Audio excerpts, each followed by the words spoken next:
मीर साहब, इतनी लंबी लाइनें, क्या हो गया लाहौर को फिर से? कब निजात मिलेगी इस कल्चर से?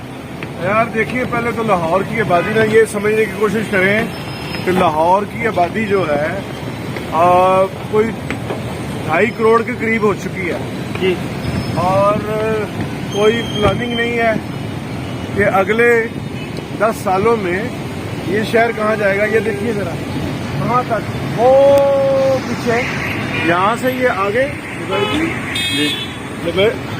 पास रखे ना, आवाज भी मेरी जाए।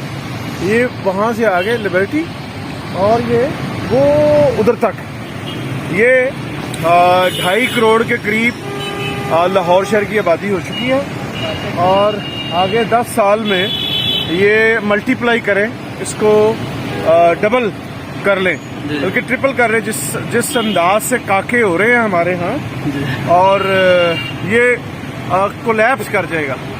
और पिछले अगर 5 सालों में शहबाज शरीफ ने अंडरपासिस और ये रास्ते खुले ना किए होते तो ये सब कोलैप्स हो जाता।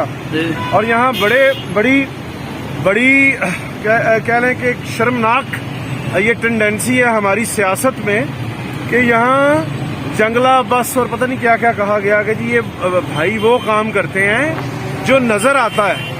तो भाई ये चीजें जो हमारे यहाँ अब बन रही हैं, जिंदा मुआशरे में तो 2-2 साल 100 साल पहले बन चुकी हैं।